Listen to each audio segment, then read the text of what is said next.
evening and welcome to the September 24th Zoning Board of Adjustment meeting. To my left is Mr. Carter Falk, who's the Deputy Planning Manager for the City of Nashua. Across the way we have Mr. Nick Kanakis, Mr. Stephen Lionel, who serves as our Vice Chair, Ms. Mary Ellen Mackay, who serves as our Secretary, and I'm J.P. Boucher, I serve as your Chair tonight. This meeting is recorded by written transcript, audio tape, and video. We ask that you please direct all testimony to the microphone and only one person speak at a time. If you don't have tonight's agenda, you'll find it on the table in the back of the auditorium. Tonight we'll be hearing requests for deviations for the National Zoning Code in the form of applications for special exceptions and variances. Just variances. Just variances. Okay, so tonight we'll just go over the variances. So a variance is a request that seeks permission to do something that the ordinance does not permit. The 5 criteria that need to be established for approval of the variance are: 1, the variance will not be contrary to public interest; 2, the spirit of the ordinance is observed; 3, the substantial justice is done; 4, the values of surrounding properties are not diminished; and 5, literal enforcement of the provisions of the ordinance would result in unnecessary hardship. Per the City of Nashua bylaws, a minimum of 3 or more affirmative votes are required to approve any application. In addition, this board will hear any and all scheduled cases as long as a quorum of 3 voting board members are present at this meeting. We have a quorum tonight. Any citizen has the right to contest the decision that this board makes. Should we make a decision that you believe is in error, you have the right to request a rehearing. A written rehearing request must be received through Mr. Falk and the City of Nashua Planning Department within 30 calendar days from the day after a decision was made. Should this board not grant a rehearing request, you can file an appeal directly to the New Hampshire Superior Court, and you can contact Mr. Falk for more information. Per our approved Zoning Board of Adjustment bylaws, the review and decision of each application occurs in 2 parts. The first part of tonight's meeting is called a public hearing. This is where the applicant and citizens address this board and speak to the merits of this case. The order of testimony is as follows. First, the applicant will have 15 minutes to present their case. Then, those in favor will have a limit of 5 minutes each to speak. Then those in opposition with questions will have a limit of 5 minutes each to speak.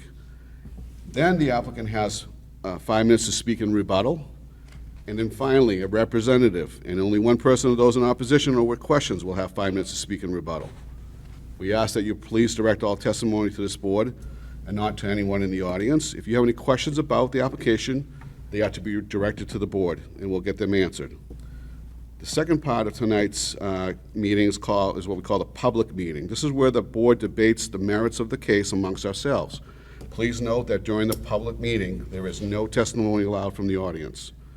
We ask that you silence your cell phones. If you need to have a conversation, we ask that you step out in the hallway. Acoustics are excellent in this room, and we can hear everything that's said from this vantage point. Mr. Falk, are there any changes to the agenda tonight?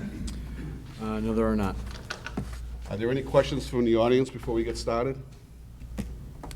Are there more tacks to hang up? Excuse me? Are there more tacks to hang up stuff? Yes, there's some tacks right up here. Mr. Lionel will get you some tacks. Thank you. All right. How many do you need? 2. All right.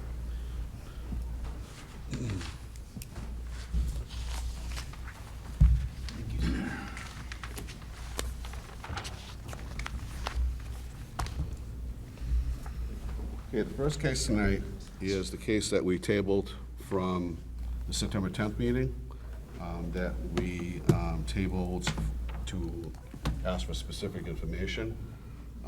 So I'm going to make a motion to reopen the public hearing to specifically get information from the applicant on what we specifically asked for. The process that will happen is that the applicant, as usual, will come up, will give us the information specifically to what we look for. All the testimony and records, all the testimony is on record from the previous meeting. This is solely to get information that we requested. So the process will be the applicant will come up, will give us the information we requested, and then per that testimony, we will allow some public responses to that in favor or non-favor. specifically directed to what's being brought up tonight. This is not to go over the stuff that we've already heard. This is really just to get more information on what we requested and get the public's input on that, okay? Any questions about that? Any discussion? Okay, so I'll second it.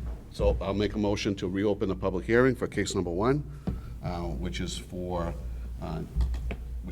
David and Stephen Lintasis, trustees of Lintasis Family Trust. Seconded by Mr. Lionel. Any discussion? All those in favor? That's 4-0. Okay, so I will reopen the case. I'll reopen the case. This is for David and Stephen Lintasis, trustees of Lintasis Family Trust. Applicant is Ally Bird. Address is 1 Hardy Street. Description is as follows. Requesting a use variance from Land Use Code, Section 190-52, Section A, for a fenced-in area for outdoor use of a dog daycare. It's in LB Zone, Ward 4, and again, it was tabled from the September 10, 2019 meeting. It's in the LB Zone. So welcome. Come on up, give us your name and address. And again, you were here at the last meeting. We talked about what we were looking for, so we're anxious to hear what you have. Good evening, Mr. Chairman, members of the board. My name is Chris Gaida with Fieldstone Land Consultants. Unfortunately, Chad couldn't be here tonight, who was here last meeting. We did go over the project and the application, so I am familiar with what the board is reviewing tonight. It's my understanding that one of the key issues, the board was looking for a waste management plan, specifically having to do with basically management of dog waste and sanitation. I believe you have a copy of the Wizzy Wash product that is a antibacterial, clean product that basically will get sprayed on the area. I'm not sure exactly what the application is as far as the manufacturer's recommendations, whether it's daily or weekly, but per manufacturer's recommendations will be applied. Also having to do with how the waste is managed. It will be picked up immediately from the dog area and put into a closed container and double bagged. As we all know, any people have pet owners, and you do have pets, nobody really wants to step in it, so it's incentive to pick it up immediately for hygienic reasons as well as just proper management and running a facility with multiple animals. That storage container will be placed in an area that's remote from any of the buildings.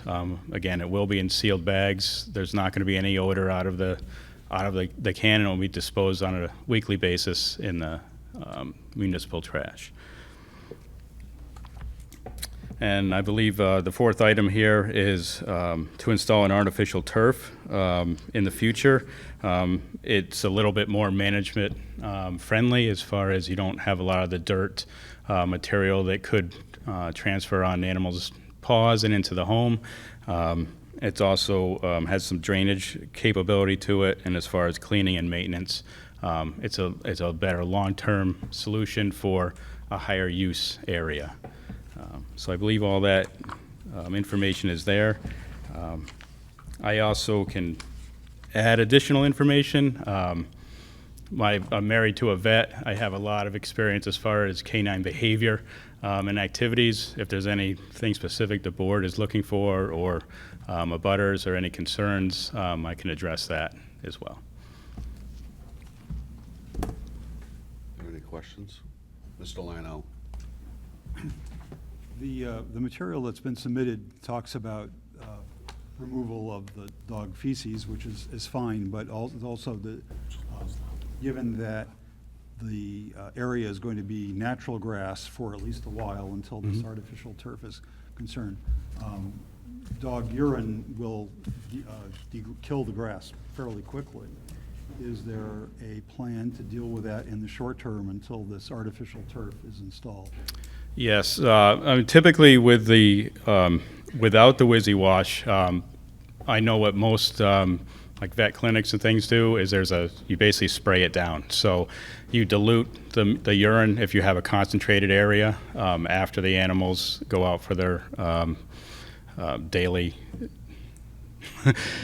business, and spray it down. That dilutes it. There is bacteria in the soil. A lot of that bacteria is going to break down the nitrates and everything else that's in that urine. It also gets processed up as far as it's similar to fertilizer. It does burn the grass because it's essentially a lot of fertilizer. So if that gets diluted, it basically allows the plants in the grass to utilize that more effectively than rather a full dose all at once. Thank you. Talk to what the future for the artificial turf. So you talk about future. What is the plans there?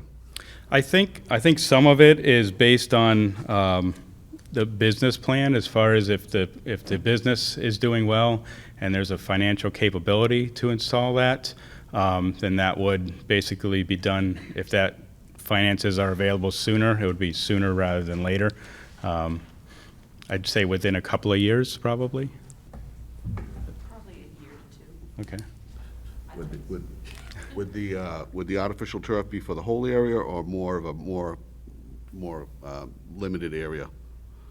I think most of that area would be isolated as far as what the animals are in. So any place that the animals are isolated in, that turf would be placed. Okay, so it's the whole area that Right. was fenced off. Yeah, Okay. I'm sorry. Okay. Any other questions? None? Set? Okay. Thank you. Okay. All right, so again, just to be clear, and just following procedures that are laid out, I'm going to ask for testimony in favor, and then that testimony in opposition. Again, we're here to speak about what the applicant just spoke about, so I'll be pretty much limiting that to that item. We have all the other testimony on record, and we will be considering that when we go to our public meeting stage. So anybody who'd like to speak in favor of this application with what just was spoken about? Come on up, give us your name and address, please. My name is Dave Mackay. I live at 6 Indiana Drive in Nashua. I happen to live directly across the street from Alley, and I am a small business owner in Nashua as well. 10 months ago, I realized that someone had moved in next door because the property which is there, it was usually neglected. And all of a sudden, the lawn was mowed. There were flowers in the flower box. There were flowers around the mailbox. And I even noticed that there were flowers in the temporary dog pen in the backyard. I knew that the person who had moved in was a person who took pride in her business and the property for which it was located. I got to know Allie over the next few months, and I asked her if she'd consider making this her permanent business address. After all, our small corner of the neighborhood had never looked better.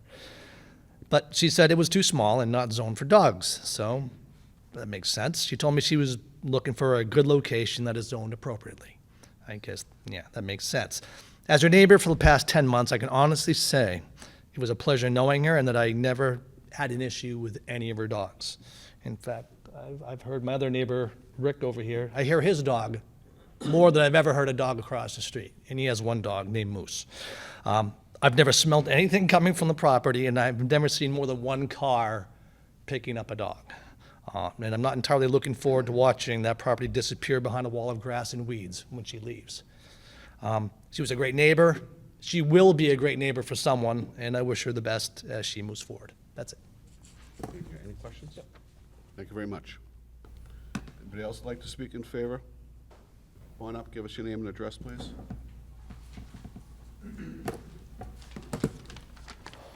Hello. My name is Richard Hookey. I live at 8 Indiana Drive, next to Mr. Mackey and diagonally from Alley.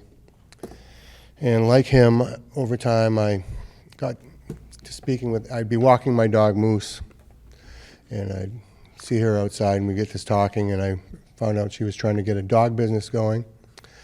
And it was a surprise to me because there was never a peep out of the house. And over time, you know, I took my dog over there and played with the other dogs in the back. It's a very nice, neat arrangement. And, well, basically all I can testify to is noise and odor are a non-issue, really. And if it was zoned properly, I wouldn't mind it being right there, across the street. That's really all I have to say. Thank you. Any questions? Thank you for coming. Thank you. Anybody else like to speak in favor? Okay, before I go on, for those in opposition, we have several letters that came in support of this for, you know, specifically talking about the dogs and the waste and all that stuff and the and smells and stuff. So there are several here, so I will just say that we've received several letters in support. I will, these will be in the record. So we have one that came in from Eugenia Bilowski, no address given. Margaret Gleason, Sean Solini, Nicole LeBlanc, and Petty, sorry. Probably a dog. Okay. Sammy Antinoro, Sue Burns, and Billy B. Brown. So those in support, and also, that one. and then also one in support from Lydia Foley, in support of this application. Okay, so those are all, will be all in the record. All right, is there anybody else to speak in favor? Okay, those with questions, concerns, or opposition, please come on up one by one. If there's anybody here that'd like to speak, come on up. And again, we're talking about what was testified upon.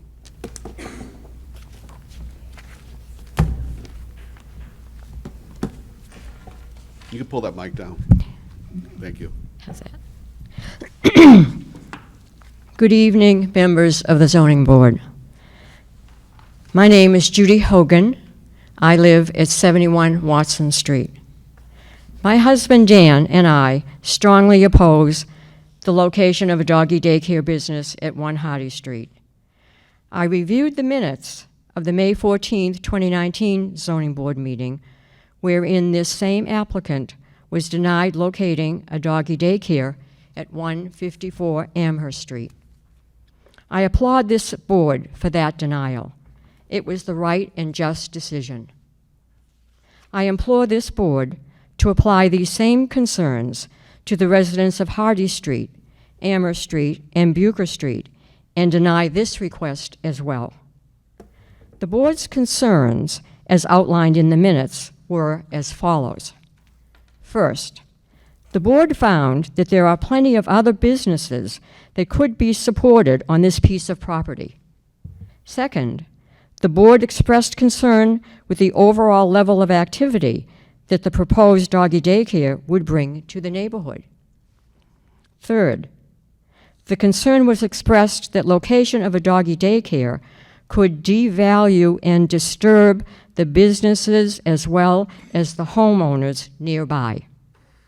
Number 4, it was stated that the intended use is contrary to the public interest and substantial justice is not served. If these concerns were sufficient for denial of 154 Amherst Street, then I respectfully ask this board to apply these same concerns to 1 Hardy Street and deny this request.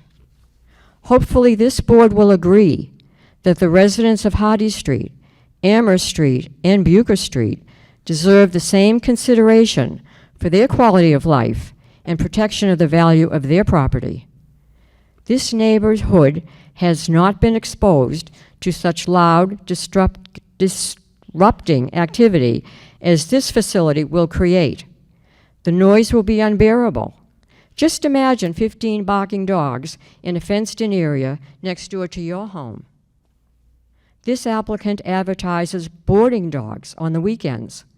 This neighborhood will be exposed to this level of noise 24/7. As I mentioned to you at the original hearing on September 10th, my husband and I visited 4 doggy daycare facilities in Nashua. All 4 were located in industrial settings.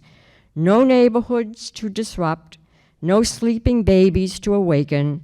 These locations are perfect for doggy daycare. Hardy Street is not. Please keep this neighborhood safe for everyone and deny this application. Thank you.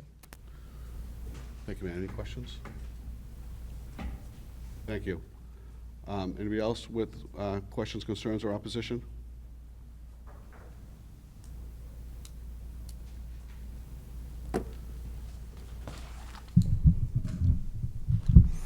I'm Clayton Alexander at 1 Amherst Terrace. As she just stated, there was a previous application for, I believe it's 158 Amherst Street, less than half a mile down the road. That property area is almost identical to this one, except our area is even more residential. The objections the board raised back then remain the same. Too many dogs, noisy barking, waste disposal and runoff issues, homeowner disturbance, increased traffic, and it not being the right location for this use. The board should follow its prior precedent and vote no. Ms. Bird submitted an almost identical waste management plan before and got rejected. It included artificial turf, odor control spray, constant bagging and binning of the waste. It even included dig-proof fencing so that dogs couldn't dig under it.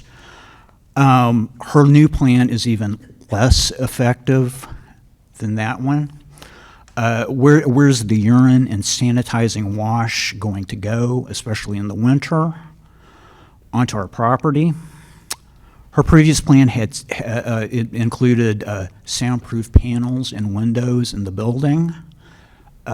This one doesn't address noise control at all. No plan can possibly stop a large number of dogs from barking loudly.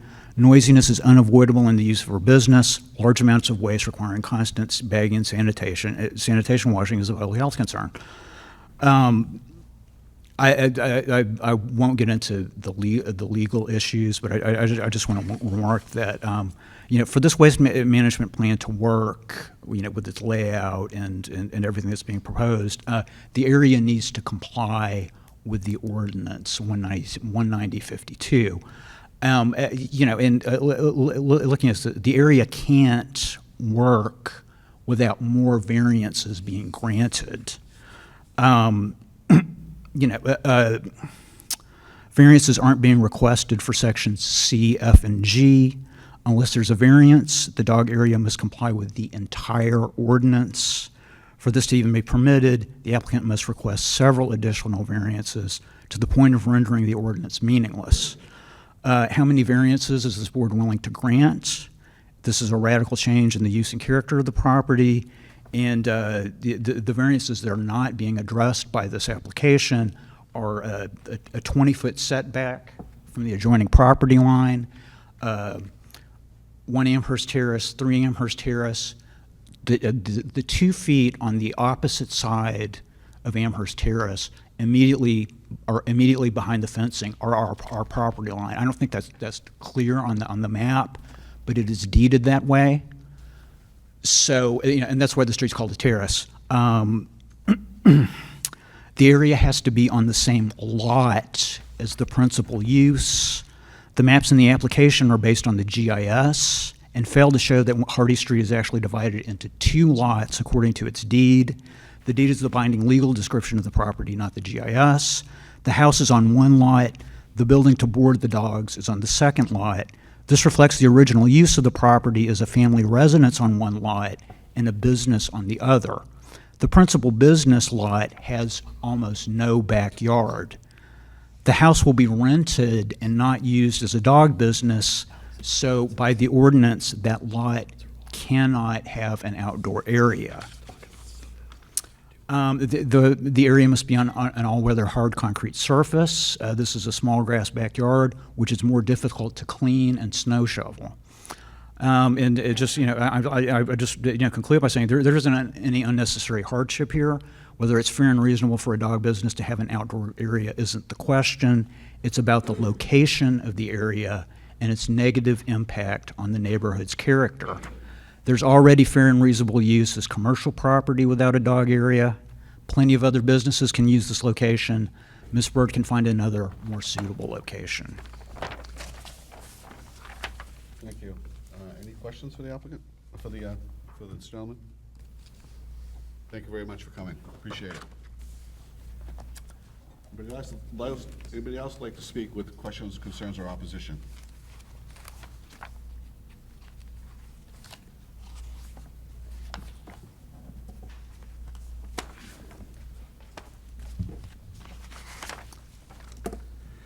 Good evening. My name is Dan Hogan. I live at 71 Watson Street here in Nashua. I'm 88 years old. I was born and raised in Nashua. I realized at a very young age how important our neighborhood was to our whole family. Neighborhoods are where families learn to live with others. I grew up in a mixed-use neighborhood. I oppose this dogged daycare being located in a neighborhood because it will negatively impact the character of the Hardy Street neighborhood. Nashua was and hopefully will remain a wonderful place to raise a family. Location of a doggy daycare in the neighborhood like Hardy Street will detract from the quality of life of those who live there. I respectfully request that this board deny this application to locate a doggy daycare on Hardy Street. I would like to go one step further on something we covered 2 weeks ago. We've looked at every doggy daycare site within a 2-mile radius. Every single one of those you could reach with a 2-mile trip from this point here. And you will not find one single one of them located in a residence district. There's got to be a reason that all of those daycare sites are out in the boondocks. That's what they wanted, had made a reasonable request, but not to put it in a home location such as the one we're dealing with here. If there are any questions, I'd be happy to answer them. Thank you for listening. Sir, and again, and it's not just for you, but it's for everybody. Just for clarification, we don't draw the lines for zoning in the city of Nashua, right? We don't draw the lines. We just are here to hear cases like this and other cases, right? That sometimes things don't fit into the correct box, right? But in this case, this property that we're talking about, and again, I think most people know, this isn't a local business zone. It's not a residential zone. The middle of Amherst Terrace, there is a delineation line for zoning purposes, and on the other side of the street is what we call urban residence. It's a residential zone. So just so we know, right, when we're talking about this, that this abuts a residential zone, but it is in a local business zone. Just so you know that. How long has it been in that category? Decades. Decades. Decades. The deputy planners call them decades. Way back. It goes way back, and you know, we have seen other cases where we have difficulties in applications for or against properties, right? People are here for and against, and the only people that can change the zoning in the city of Nashua are the aldermen. So the aldermen are the ones who can put forth legislation to change zoning. So I would suggest, again, that, when one is, looking really passionate about something, I would always suggest that you talk to your local alderman about the zoning, but that's where that is done in the city of Nashua, okay? Isn't this totally in contrast with what you did 2 weeks ago or 4 weeks ago on the one that was on Amherst Street? Every case we hear is an individual case, but we're just talking about this case right now. Well, you're going to have to live with the results. And over the years, you're going to look back and say, we had an opportunity to do this thing right, but we didn't take the time to check out all of the things we should have, and you're going to feel bad about it. Case in May that on Amherst Street, that was a use variance case where the zoning did not currently permit this use, and there was an application for variance to permit the use there, that the board denied that. This is very different because the zoning does permit the use. The only reason that we're here is that there is an ordinance about retail display, and the city staff determined that a variance regarding retail display needed to be granted in order to permit this to go forward. But the use, a doggy daycare is permitted in this zone, and we're not discussing that. That's not something we're deciding. You're going back to something that happened how many years ago? When did they pin this down? Begin what? That it would be okay for doggy daycare to move in and do this? Not discussing that. Yeah, we're not discussing that. The zoning was set many decades ago. The zoning has been written, the laws and the zoning ordinances were written several decades ago. Before there was such a thing as doggy daycare, right? Nobody even heard of it. It's part of the ordinance. I'm unfortunately, whether I agree or disagree with you, it's not pertinent right now, and I can't really discuss it because I wasn't living in the city of Nashua 25 years ago. So I'm sorry I can't answer your question.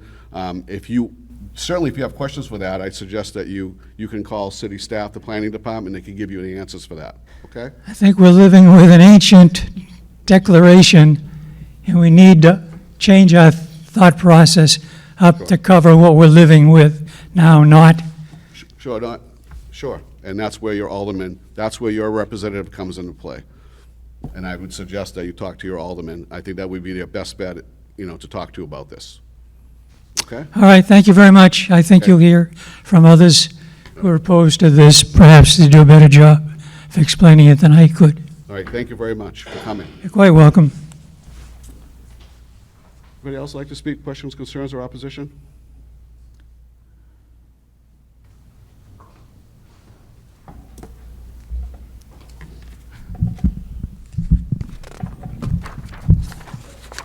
Good evening, members of the board. My name is Alison Hogan. I reside at 7 Hardy Street, abutting the property in question. I did provide some documentation to reference as I go through the points. I understand that we are addressing only the odor issue tonight, and that's what all of the documentation is in reference to. Also, as a point of clarification, when the zone got changed over to business, that was in 1983, when Dr. Lenatsis wanted to keep an eye on his elderly parent who was blind, legally blind, and the neighborhood said, yes, a chiropractic office that is not open 24/7 would be okay, and you can only have 2 personnel that were working there, and you can only have the parking spaces that are available there. In regards to the odor issue, this plan is not so much of a plan as it is a forward-thinking thought process. The long-term plan, that is not a specific deadline, and that does not address sufficiently the issue of the odor. And just hosing down the waste area is going to create a mess. The grass will deteriorate over time. The runoff will go off into the city sewer. That is going to be an issue. So I don't think that meets the public interest or spirit of the ordinance. I am actually concerned that odor is going to cause an issue with property values, which I do have testimony from a licensed real estate agent who did an assessment on my property, and when I asked how that would affect the property, she said, yeah, you're definitely going to have a loss on the sell value of the property, so that does affect property values. In fact, in the application, there is a legal error by the applicant in that she does not address the property values, nor does she address unnecessary hardship or public interest and spirit of the ordinance. All of her statements are conclusory in nature. That is a logical fallacy, and it is also a legal error. I believe the other items have already been addressed in regards to the May 14th error, which these are residential areas. They will suffer property damage due to the odor. Also, my particular property, 7 Hardy Street, did have a variance issued to it in order to run a business out of there. Mr. Trombley ran a landscaping business out of there, and for him, and that was item C2 in your packet.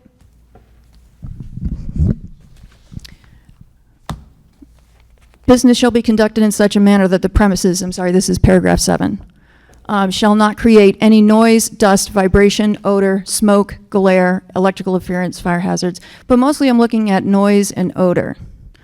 Also that no more than 20% of the existing gross floor area of the dwelling or 200 square feet, whichever is less, shall be devoted to such use. This dog daycare will change the characteristic of the neighborhood. I don't feel that the application has addressed the odor issue sufficiently, even with the waste management plan. The responsibility, the proof of burden is on the applicant. It is not on the defense, on the abutters and the residents. However, we feel we have done our due diligence in reaching out to certified professionals to address the issue. My concern, again, is for the dogs, the health and safety of the neighborhood. Again, I sympathize with the business owner. I wish to open a business myself someday. I know this is going to be tough, but be very careful of somebody that's trying to rush you into something just to make a sale on a property. My concern is that she may not be aware that there is a city ordinance on the books that states, regardless of whether it is a business zone or a residential zone, if there is any animal noise that occurs between the hours of 10 p.m. and 6 a.m., then residents may file with the animal control officer. For each citation, you will be levied with a fine starting at $25 and going upwards for every occurrence. This will get very expensive. A boarding facility is not what was originally intended under pet services. Silver Clippers used to operate on Amherst Street. It was strictly a grooming area. She did not keep overnight because there was residents around her. That is all that I have. Thank you very much for your consideration. Any questions? Thank you for coming. Anybody else like to speak with questions, concerns, or opposition? Okay, seeing none. Sir, you have 5 minutes to come back and speak to those things that were talked about. Thank you, Mr. Chairman. It seems like there were a couple of issues that kind of swerved outside of what we were talking about tonight, but most of those being, I believe, odor and noise. I'd like to address that, as you mentioned, Mr. Chairman, this is a permitted use. Having a permitted use such as a doggy daycare without bathroom facilities is like renting a hotel room without a bathroom. It really is integral to the use, and the use is permitted. As far as odor goes, we discussed this. I think picking up the fecal materia, bagging it, there is no odor once it's double bagged and in the can and disposed of weekly. The urine doesn't have an odor when it's sprayed down. As far as the winter time, winter things are frozen. It's actually easier to pick things up in frozen conditions and snow. You're not going to have volatilization of gases. The waste is all being picked up and concealed in plastic bags. There really isn't going to be any odor issue. I'm a dog owner. I'm sure some of you folks are. The only time you really get an odor issue is when you step in it and get in your car, and you're in an enclosed space. It really is, when it's out in the backyard, you're not smelling it. I have 4 dogs. We don't pick it up all the time. There's no odor back there. That's really not going to be an issue. Noise, I think a lot of folks are confusing a doggy daycare with a kennel or a breeder on a large scale type of thing with barking dogs. Everybody likes to talk about barking dogs. Usually a barking dog is a single dog in somebody's backyard that the owners are at work. People come to the doggy daycare so that their dog doesn't have to be in the backyard barking all day long.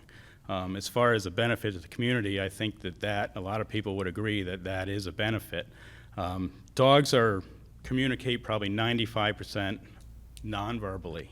They don't bark. They wag their tails. They'd rather jump and play. They communicate through body language, not through barking. Barking is when they're hungry or they need something. A doggy daycare strives to address all those issues, pay attention to the animals, keep them engaged. They're not going to be barking. I know that from personal experience. I know that from my wife being a veterinarian and seeing all the animals that she's seen, all her clients as well.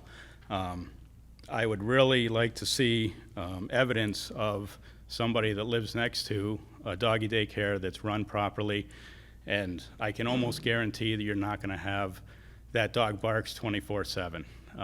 It's just not going to happen. As far as the ordinance, if there is a barking dog, as she mentioned earlier, there is an ordinance. There is legal recourse if there are barking dogs by chance, that an owner or an abutter can call up and they can file a claim with the police department and they can address that. Sorry, I have 2 new points that we can bring in. Sorry, I'll just jump in. Can I jump in? Or I'll give him the phone to read the. No, yeah, you can bring it up. I know we're out of time. Sure. He was a representative, you didn't come up, so he has to, Okay. he has to testify for you, so, correct. Um, Sorry about that. That's okay. So I think both of those are the main issues as far as noise and odor. This isn't, there is some boarding facilities, but again, they talked about property values being diminished. That's one realtor's opinion. It's really hard to defend and say, one realtor says your property value is going to be diminished. Another realtor is going to say, no, it's not, because your neighbor has dogs that they want to leave there. So as I mentioned, I really don't think that odor and noise are an issue. I think there's some confusion as far as the type of facility that this is. Thank you. Are there any questions? Just before you go, just a general question.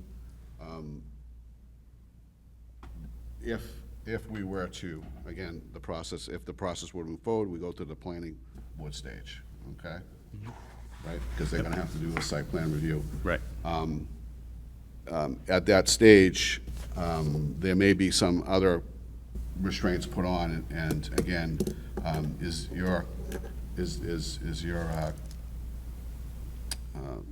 the applicant aware that the way we may craft, if we were to approve, and I'm saying where we are right now, if we were to approve a motion, it may be crafted in a way that, for example, the outdoor area may be limited to something different, or they may ask, I'm just asking whether the applicant's aware that in the site plan review at the planning board stage that they may determine something different for this site plan.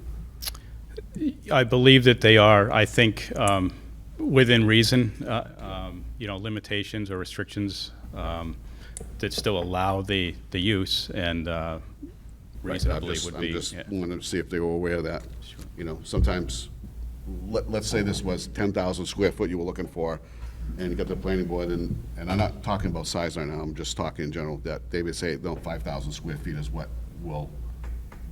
we think fits with this, Yep. You follow what I'm saying? Right. It could be something like that, so it doesn't limit that use, it just says we're limiting something physical about it. Right, and I guess if that were to occur at that point, then they would have to decide whether that's Right. something they could live with. Right, okay. All right, any other questions? Thank you very much. Okay, as per last meeting, those in opposition have an opportunity to come back.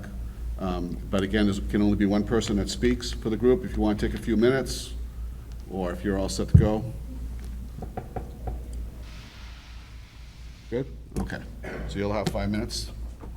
Okay, again, Clayton Alexander, 1 Amherst Terrace. You know, I keep hearing about this magical, mythical animal, which is, you know, dogs that somehow don't bark.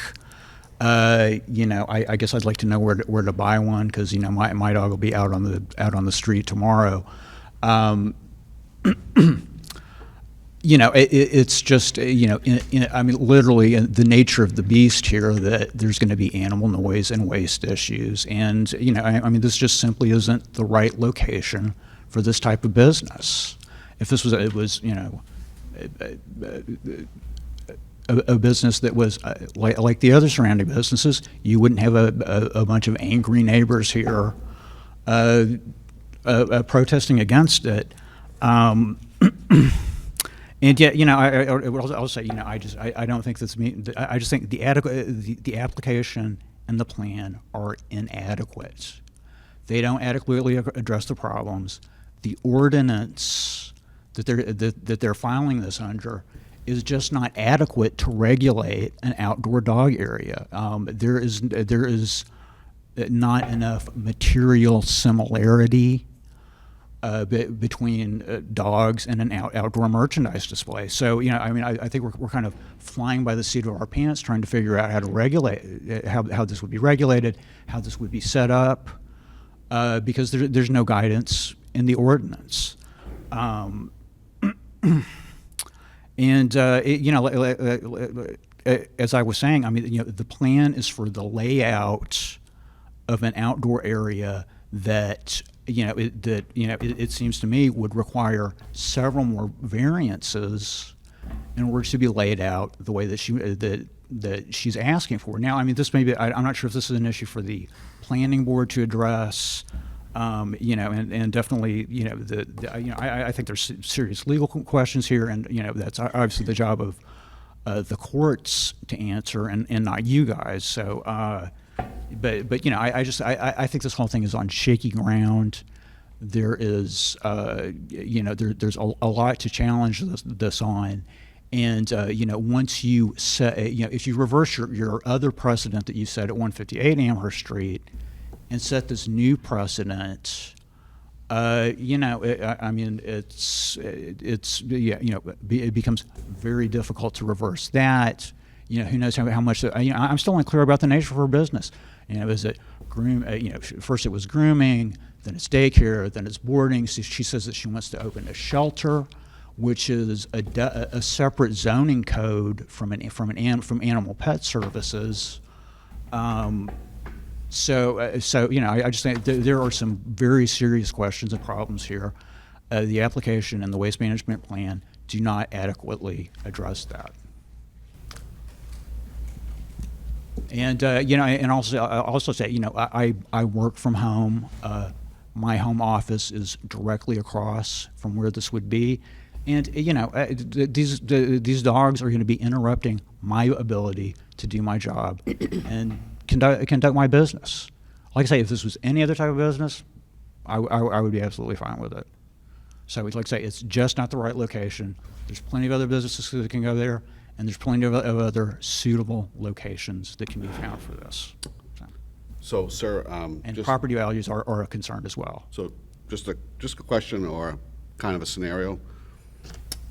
Let's say that there is a way or a system out there that takes care of indoor waste. Somebody just designed some new thing that dogs go walk in this box and they can do their thing and they never have to go outside, right? Like on the Jetsons or something? Right, yeah. So the applicant could have literally just started this business here and had the dogs come in. So, you know, they would be inside that building, but they would be in. So I just want you to, you know, kind of understand that even if we said that we did approve this, if she decided that's how she was going to run her business and she figured out some way to do it, she could still continue on with her business. We're not here to talk about that, but I just want you to understand that there could still be a doggy daycare business at this I totally understand that, Yeah. that you're saying that this is zoned for the, for this business. Now, I mean, again, I'm not going to get into the Right. legal issue here. I would contest that, Right. but even assuming that that's correct, we're talking about the outdoor area, Right. and the location of the outdoor area is going to have a negative impact on property values, the character of the neighborhood. There's never been businesses like that here before, et cetera, et cetera. Right.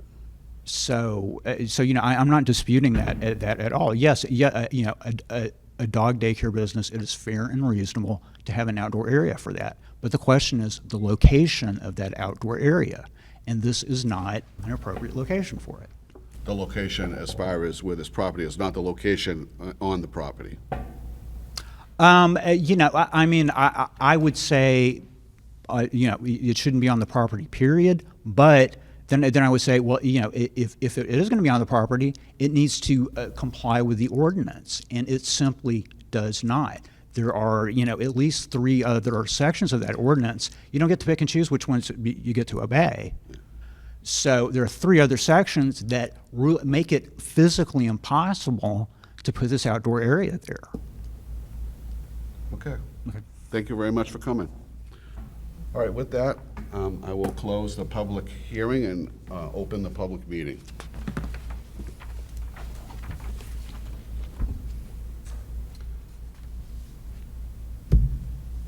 Again, I'll just start off.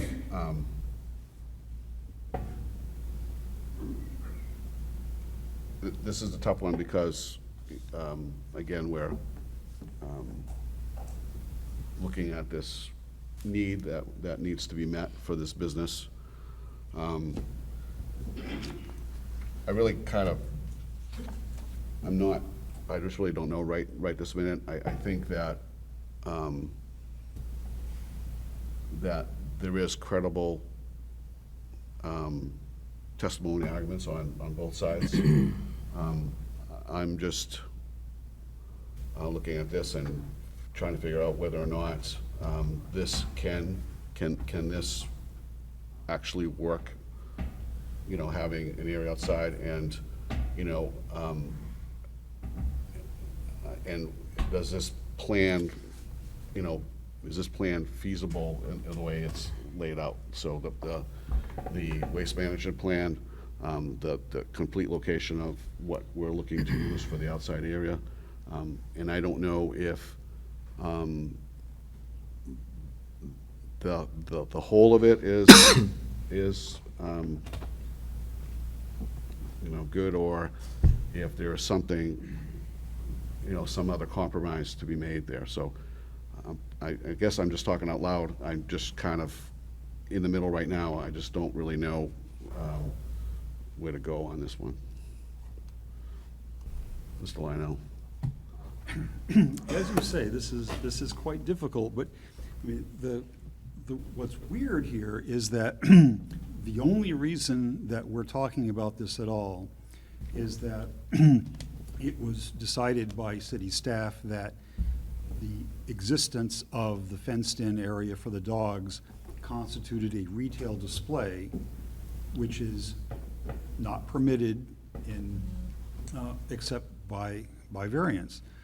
The doggy daycare, as we've been saying, is permitted in this zone, and we're not, that's not a decision we're making here. That's in the ordinance, and I'm not aware, we have not been made aware of any other variances that have been requested for this use. If there are any, then that will obviously have to be brought before the board at some other time.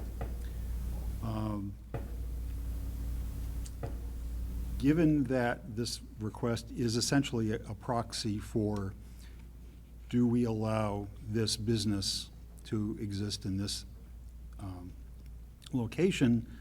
This is why all of the neighbors have come out. And we've had testimony on both sides.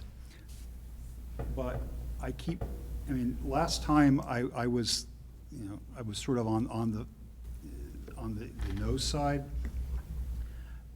I keep coming back to the notion that this is a permitted use, and that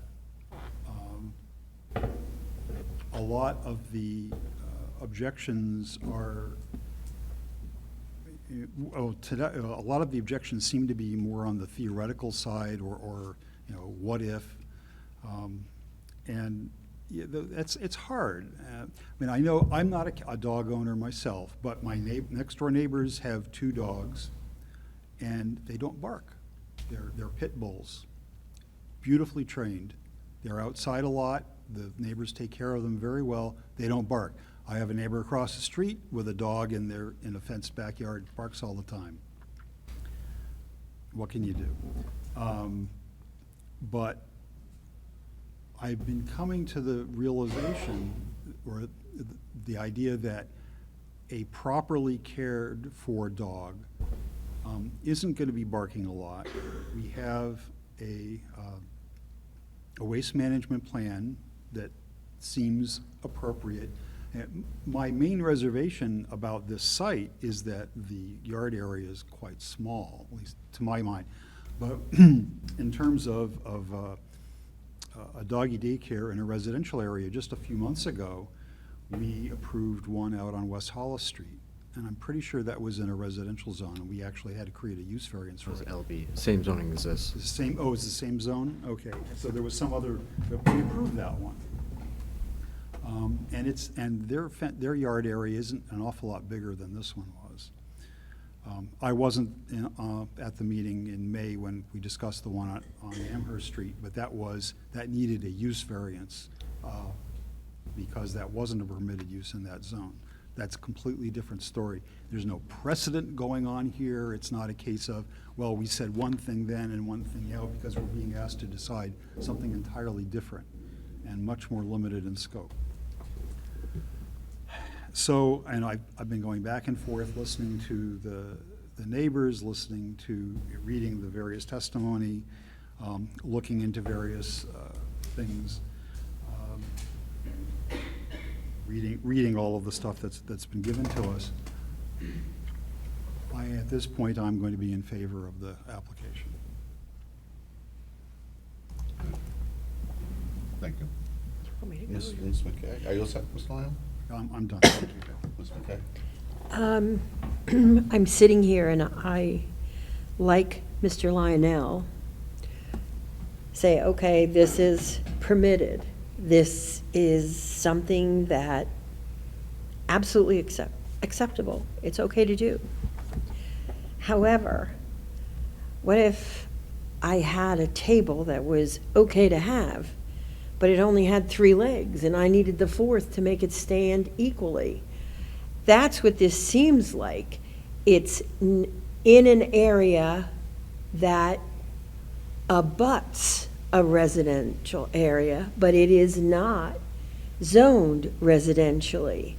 While I sympathize, empathize, understand the neighbors' concerns, I also listen to the neighbors that were next to this doggy daycare where it currently exists. And they don't have those complaints. In fact, if they could, they would keep this business within their neighborhood, which says a lot. I am a dog owner. I have 2 dogs. A little 14-month-old Shih Tzu and a 11-year-old toy Yorkie. Now, you would think they would bark all the time. The only time those dogs will bark, actually, is when someone will come to the door, or if I'm not home and I hit the porch, they start barking because they know I'm there. But generally, they don't bark. And when you take them out, I mean, I take, obviously, 2 dogs. I take them out. I understand. The man behind me has a dog. I don't see the same issues. I don't have the same concerns, and maybe that is because I own 2 dogs and I've owned shepherds that didn't have the same concerns. So I guess in my long roundabout way, I'm saying I'm in favor of this application. I concur with Mr. Lionel. Mr. Kanakis? I think I'm leaning towards being in favor as well. It's based on the fact that it is an allowed use within the zone. Most of the objections that we saw tonight were based on the use, but even though that's not really what we should have been addressing. I think the 24-hour staff will handle most of the noise and waste issues, and the fact that it's a daytime drop-off. It would just, I think it just fits within the zone, and there is a recourse they have for the noise should that end up being an issue. Okay. Thank you. Mr. Fogg, sounds like we have some support here. I just had a question for you. I want to make sure that we make a motion that, and I'm just looking for a suggestion, if you know anything, for the planning board, because I know the planning board, stuff when we leave something too open-ended. Is there anything that we should be concerned about? Or specify or not specify? I'm not asking you to make a motion, I'm just asking whether or not you, in your experience as a planner. Well, they're gonna look at whatever site plan that the applicant comes up with. Most of it is all already existing. The structures are already there, the driveway's already there, I'd say probably 95% of the fencing is already there. It's really gonna be almost like an as-built plan. So it's not like they're creating a new plan with new utilities. All the utilities and structures are already existing. So, you know, the table of uses and all the dimensional issues will all be put together on the plan by the applicant.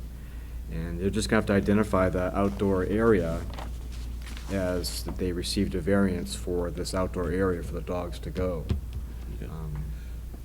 Other than that, there's really... And one of the things I know will be disposal, right? They'll have to identify where they want to store. Yeah. And then the planning board can mandate something different, they want something different. Yeah. Okay. The planning board and zoning board are two different boards with different responsibilities and roles through the RSAs. So, you know, the zoning board, in this case, for a variance, they have to meet these 5 points of law. Planning board, they'll have to meet different site plan regulations as well. So, just two different boards. They're basically going to be looking, for the most part, at an as-built plan for the most part. Okay. All right, thanks for the clarification. All right, does anybody want to make a motion? We had a point where somebody wouldn't make a motion. We didn't hear your comments. Well, I was kind of on the fence, but again, I think, Mr. Lionel, your words spoke more clearly to me. Again, I am very cognizant about what the neighbors have said, and just like you said, but I think now, you know, at this point, I think that that I would support this application is specifically, again, for the reasons that you had stated. I think you really made it more clear for me. So I'll support the application.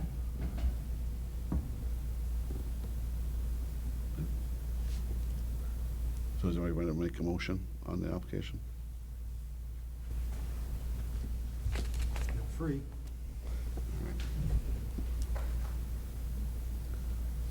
I'd like to make a motion for David and Stephen Lintassis, trustees of Lintassis Family Trust. Applicants Ally Bird, address is 1 Hardy Street. Description is David and Stephen Lintassis, trustee of the Lintassis Family Trust, owner Ally Bird. Applicant 1 Hardy Street, sheet 62, lot 152, requesting use variance for land use code section 190-52, section A, for a fenced-in area for outdoor use of a dog daycare. LB Zone Ward 4, table from the September 10th, 2019 meeting. It's an LB district. We find that the variance is needed to enable the applicant's proposed use of the property, given the special conditions of the property and the benefits sought by the applicant cannot be achieved by some other method reasonably feasible for the applicant to pursue other than area variance. We find that it is within the spirit and intent of the ordinance. We find it will not adversely affect property values or surrounding parcels. We find that it's not contrary to public interest and substantial justice would be served. Oh, second by Mr. Lionel. Any discussion? All those in favor? That's 4-0. That motion passes. Again, be aware that there's a 30-day window of appeal, okay? And if this case does move forward, for those who are here in the audience, I would suggest you go to the planning board meeting. Thank you very much. I close case number 1. Public hearing is the public meeting is closed for case number 1.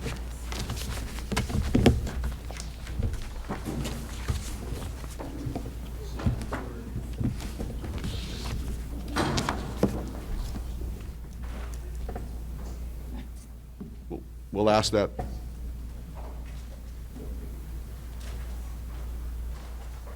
We'll wait till the room clears, and then we'll move on to the next case.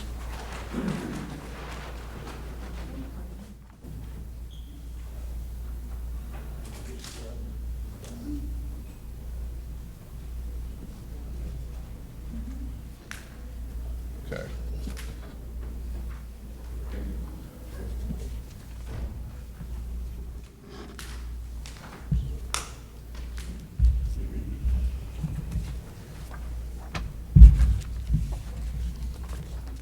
Okay, I call case number 2 for Joseph and Bernice Thomas of 5 Benton Drive.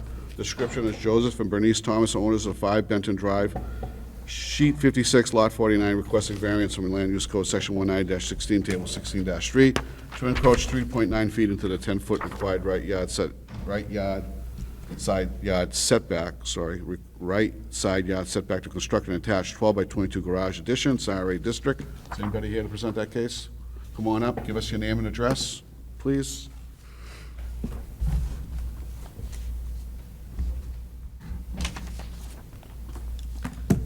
Good evening, Mr. Chairman and the rest of the board members on the zoning board.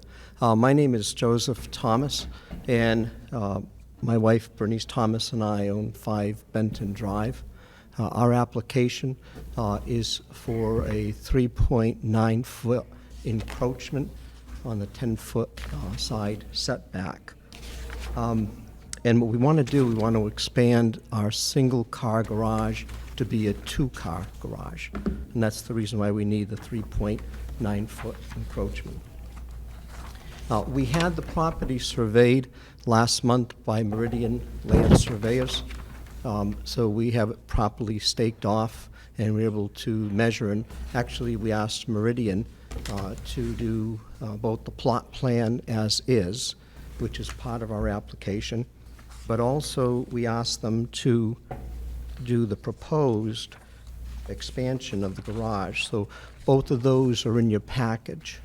And Meridian was kind enough to note on the proposed the offset would still be 6.1 feet.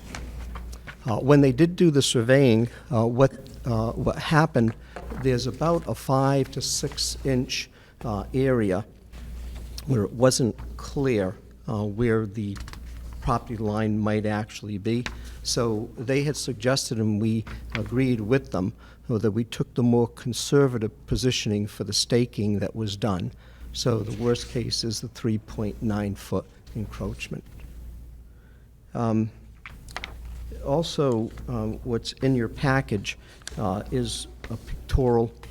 It's kind of like a manual photoshopping that we did, but it shows the single-car garage that's currently there, and also aesthetically what it would look like with the expansion.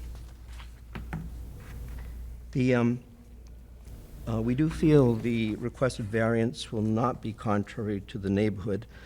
It will not alter the essential character of the neighborhood, nor threaten public health, safety, or welfare. Benton Drive, it's a quiet street. There's only 4 houses on Benton Drive, and all the other houses do have 2-car garages. 5 Benton is the only one with a single-car garage. The proposal will observe the spirit of the ordinance, as the intended use is strictly for our personal use, to be able to have 2 cars in the garage. Also for the plan that we would have for the garage expansion, at the same time will enable us to do some upgrading to current code of a couple of areas that we're not pleased with. There's as an example, the entry door from the garage into the house. It's very old, it's just wood, and we would want a fire resistance door. The second thing, another point, as far as the essential character of the neighborhood, what we're proposing, and this is also in your package, we're number 5, and our neighbors across the street at number 4, they already have a 2-car garage, so you could really see more accurately what it will look like instead of the photoshopping that I did.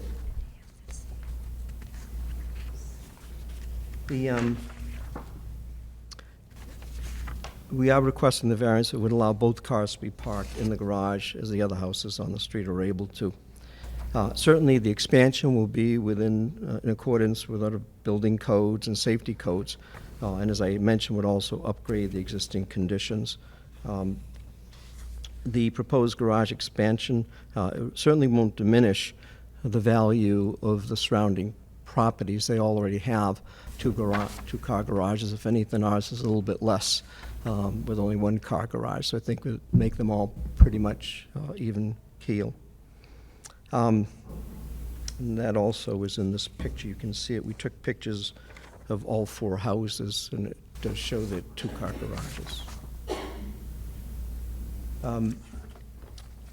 Literal enforcement of the ordinance to the 10 feet would leave us with a hardship of more costly alternative.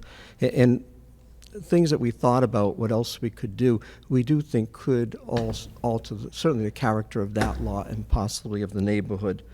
And what we're asking, we feel is reasonable. All we want to be able to do is be able to use the garage to have 2 cars parked in it, as our neighbors do. And we don't have any written statements by our neighbors, but the ones I've been able to talk to, they think it's reasonable. And one of our neighbors, number 2, Bob James, told me he did the same thing. He added a 2-car garage when he bought his house. And also one of our neighbors on Hills Ferry Road, he did the same thing. And I think he actually had to come before the zoning board for a variance. So with that, we respectfully request your support. And if there's any questions we can answer, please come forward. Mr. Lionel? 2 questions. Is it your intention to widen the driveway to a maximum of 24 feet?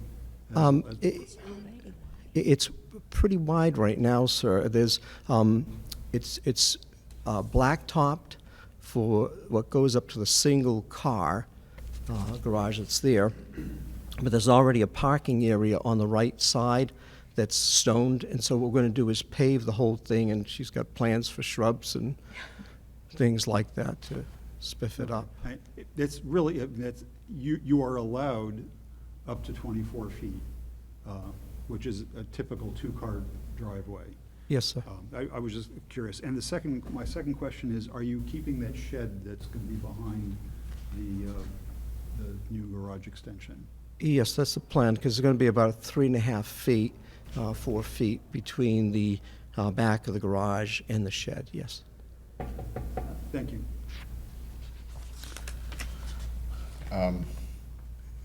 You photoshopped it, and again, just question, no planned living space above the garage or anything like that, right? I'm At sorry, this could you point? say that again, No please? planned living space above the garage? Oh, no. Okay, No. just want to make sure. Okay. If we, Just your name and address? Sorry. Bernice Thomas, Bernice Thomas, Okay. 5 Benton Drive. Just speaking to the mic, Oh, I'm because sorry. it's hard for them to get it. Bernice Thomas. Yeah, okay, thank you. Go ahead.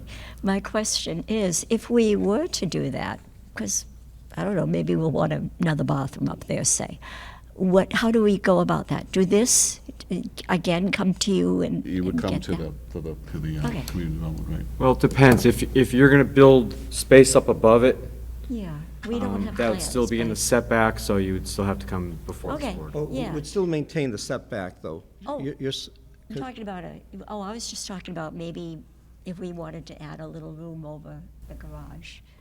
Over the garage. I think he's saying on the area that encroaches. Oh, no, wouldn't, So with Mr. Fox saying, in the new garage that you're gonna add on to Mm-hmm. encroaches into the side setback.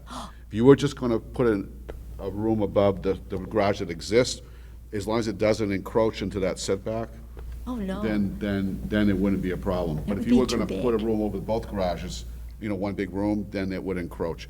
But And that would be again- ugly. Again, you can talk to the planning department about that. There's no, Yeah, okay. no, that would be too big. Anyway, I just meant a little, maybe bathroom or something. You submitted this group of 4 photos, and the number 2 here shows a 2-car garage with a room up above. And if something like that, you would be building in the setback, so you'd need to come back to this board, so. Okay. Any other questions for the applicant? Okay, thanks for coming. Thank you. Thank you. Anybody else, is there anybody in the audience that'd like to speak in favor for this application? Seeing none. Anybody with questions, concerns, or opposition to this application? Seeing none, I'll close the public hearing and open the public meeting. Mr. Lionel. This is my neighborhood, and I'm very familiar with the house, and it's unusual to have a single-car garage in this neighborhood. I think the applicant's plan is quite reasonable, and as long as their neighbor to the side hasn't objected, which we have no testimony about that, I'm in support of the application. Okay, thank you. I agree with Mr. Lionel. I'm in support of the application. Thank you. I concur with my colleagues. All right, and I also agree. I mean, it's, again, we've talked about, there's been a lot of garages coming up in front of us, and we've been talking about how customary it is to have two-car garages now. Does anybody like to make a motion? Mr. Lionel? Okay.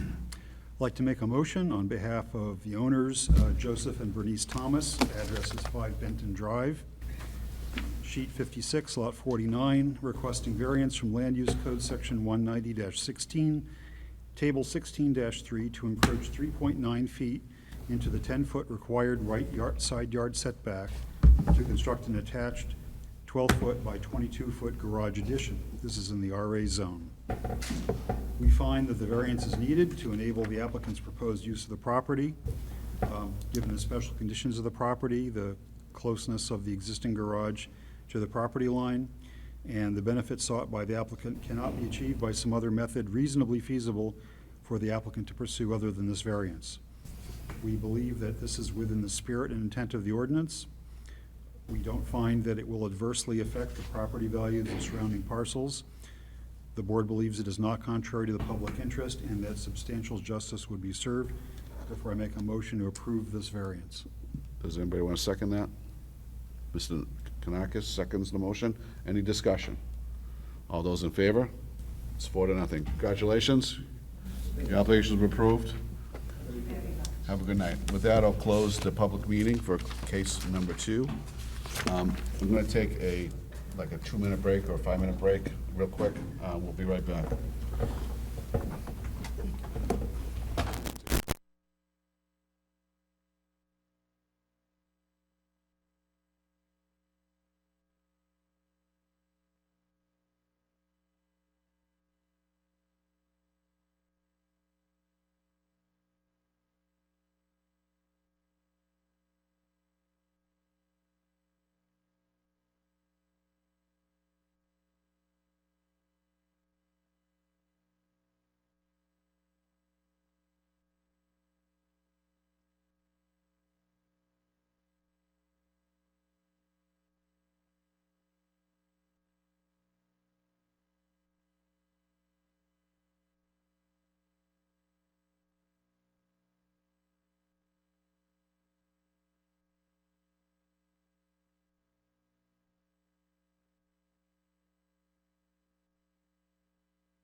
Realty LLC, John Roberts, manager, 28 Pond Street.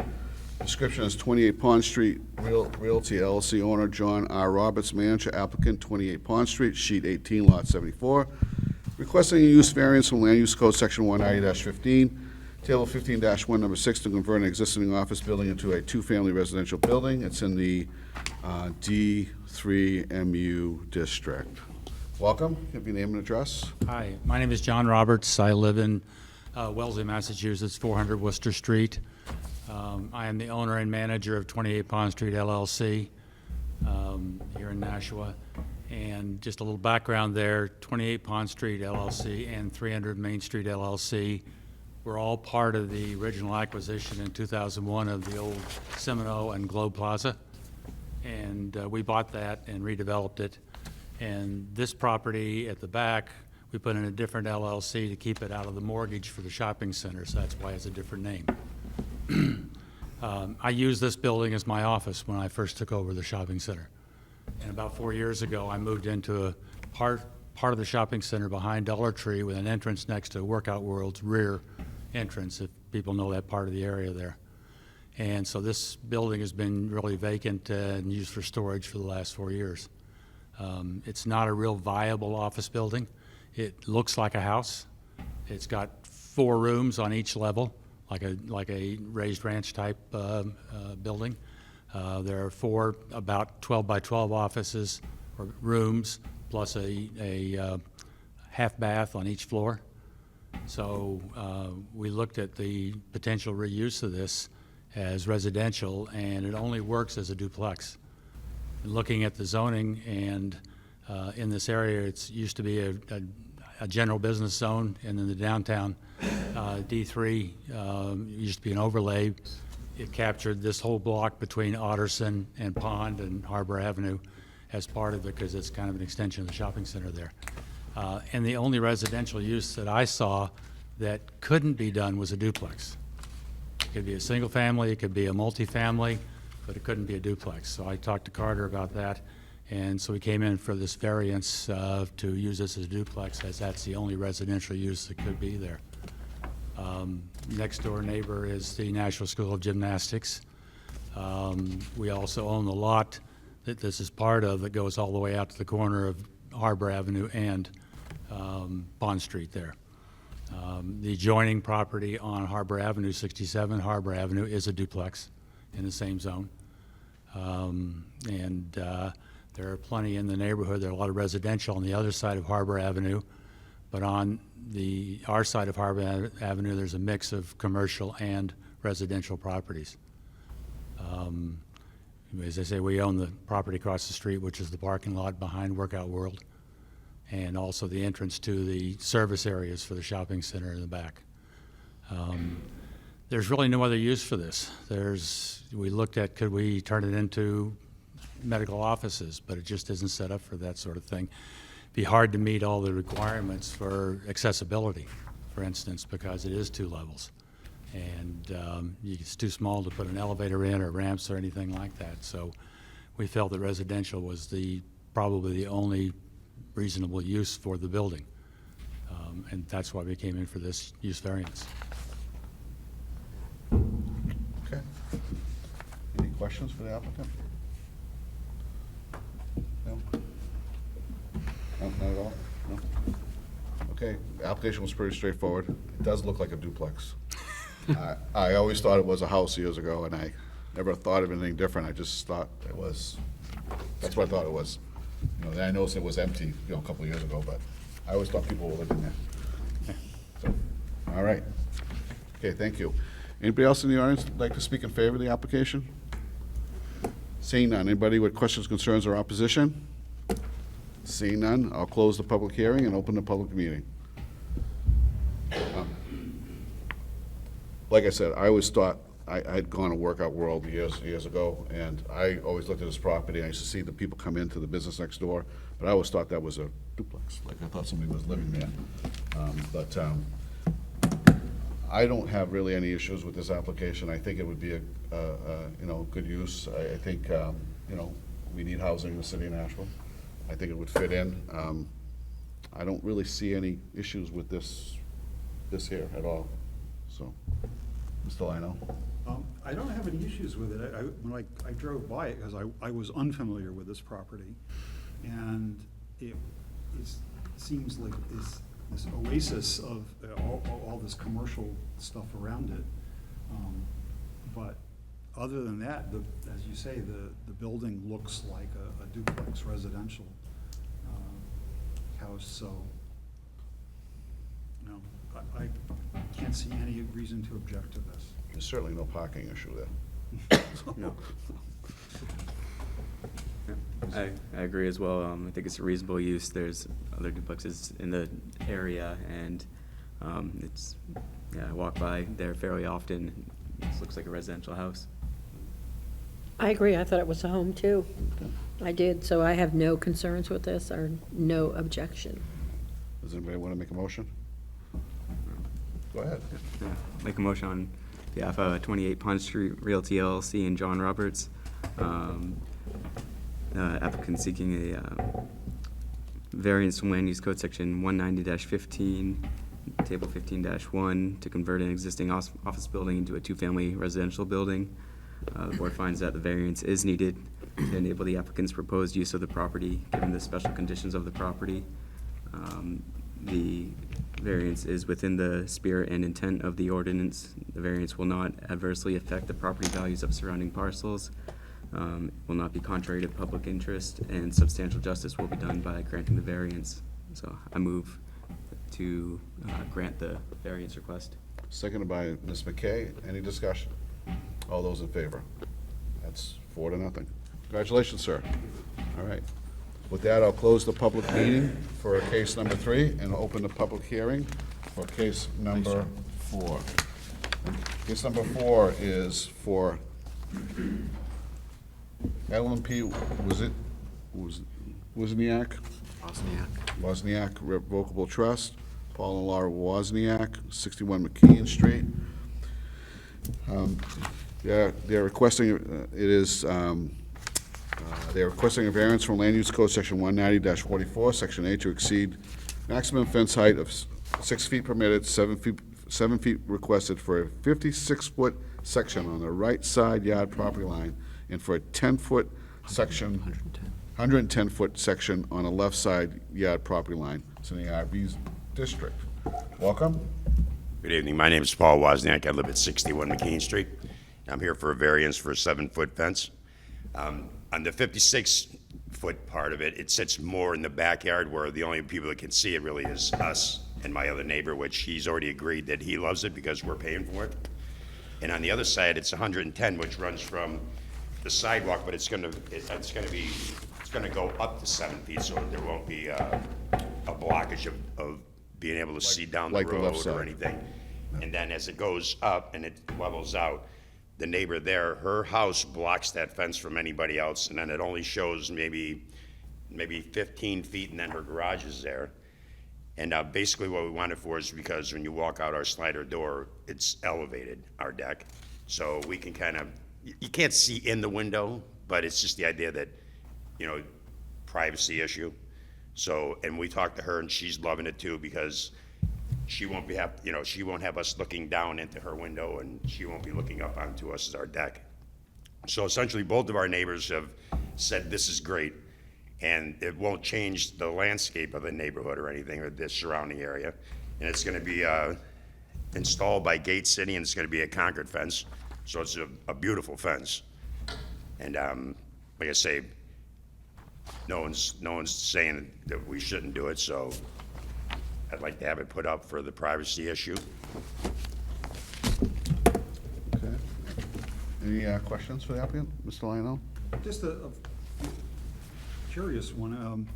Why 7 feet? I mean, Because when you walk out my slider door onto my deck, my neighbor's house is literally, I want to give it 25, maybe 20, 25 to 30 feet from my house. And it's quite close. And like I say, you can't see into their house, because they have the screens on the window, because it makes it a little dark. But on the other hand, when we're on our deck, we'd like to have a little privacy while we're on our deck. So people, you know, she can't be looking, they can't be looking over to us. This is just enough to give you that privacy and no more? Yes, yes. Okay, that's fine. I'm just curious because, you know, some people would say, well, you know, if I'm gonna ask for a variance, I'll go for 8 feet or something like that. No, we kind of eyeballed it out, you know what I mean? Like stood on the ground and, you know, on both sides and looked and see where we had to go. You know, 7 was plenty. We didn't have to go for 8.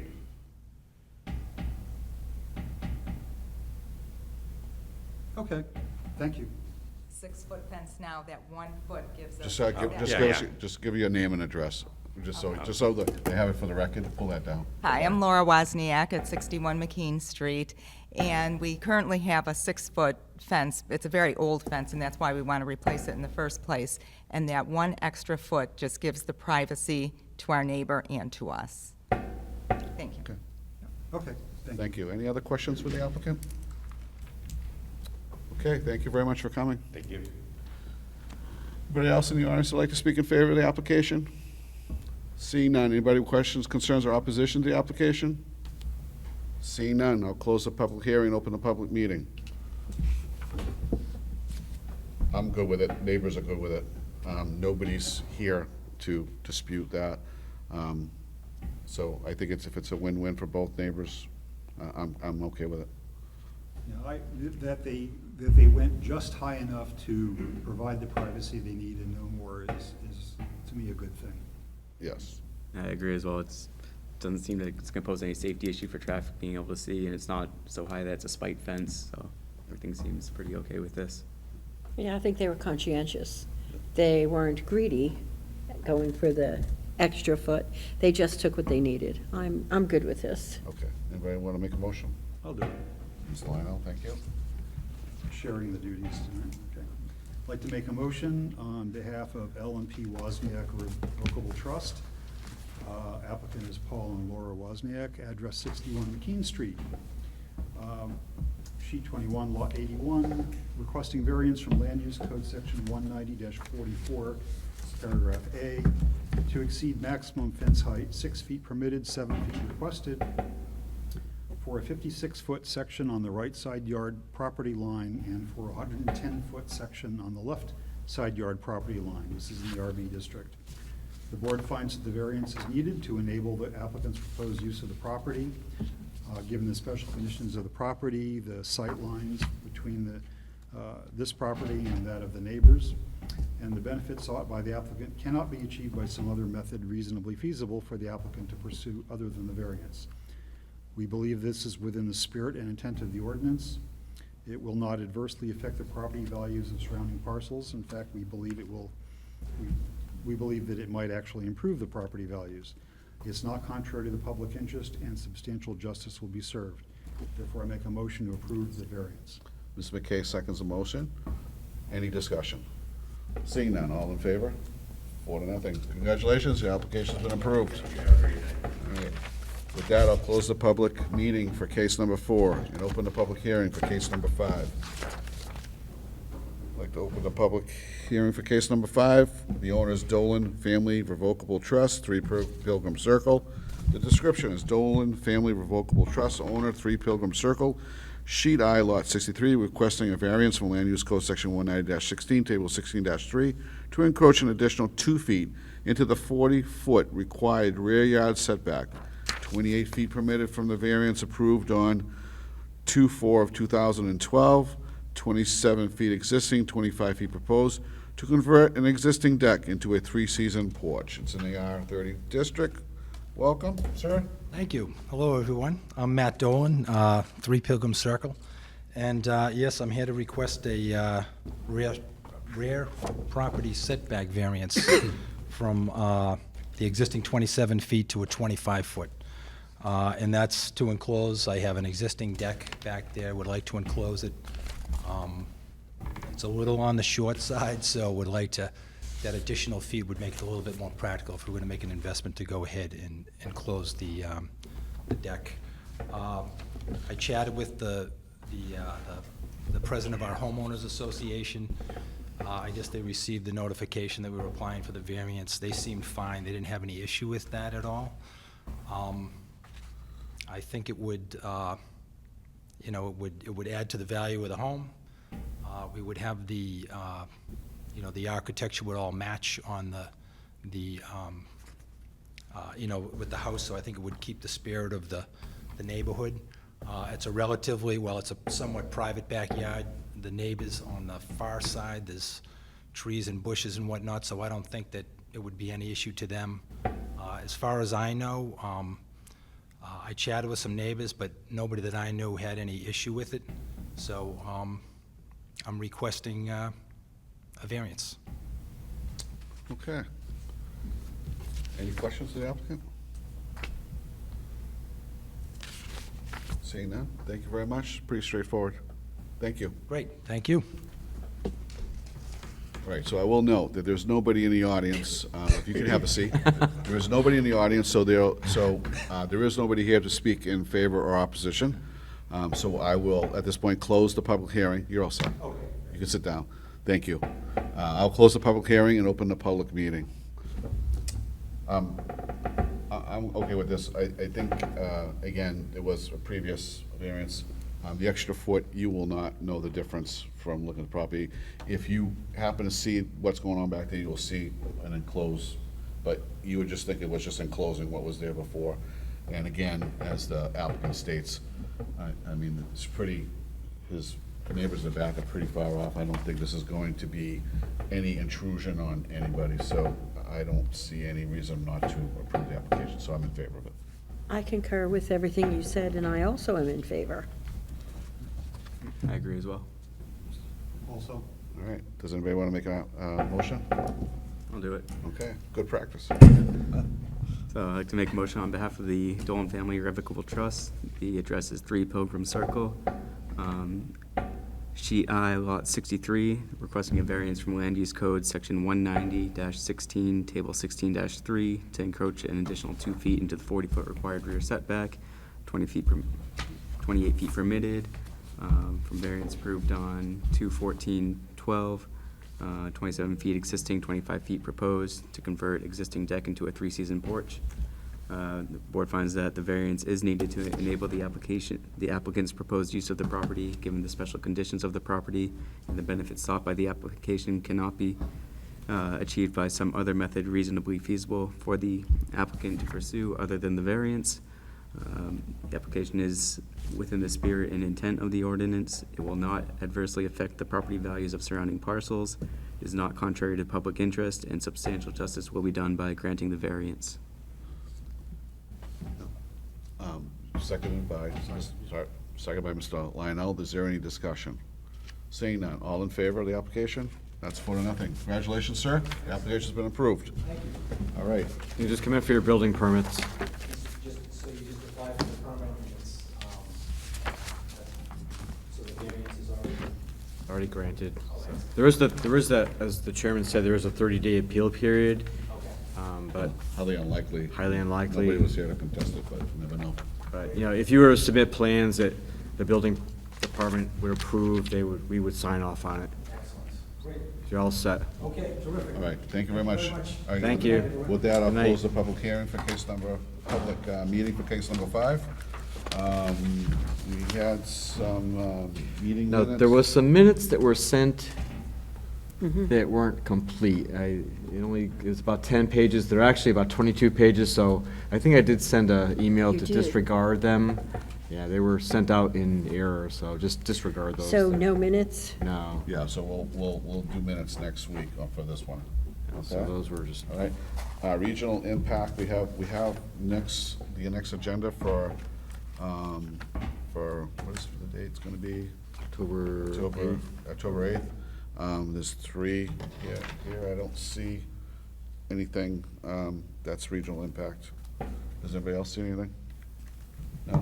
Okay, so, there's no regional impact. Oops, sorry. There's no regional impact. With that, is there any other business or anybody have anything that they want to bring to the board? Okay, seeing none, does anybody want to make a motion? Are you drew it. I make a motion to adjourn. Okay, the motion on the table is to adjourn. It's seconded by Mr. Lionel, seconded by Mr. Kanakis. All right? Motion is to adjourn, second by Mr. Kanakis. Any discussion? Seeing none, all in favor? That's 4-0. We're adjourned at 8:11.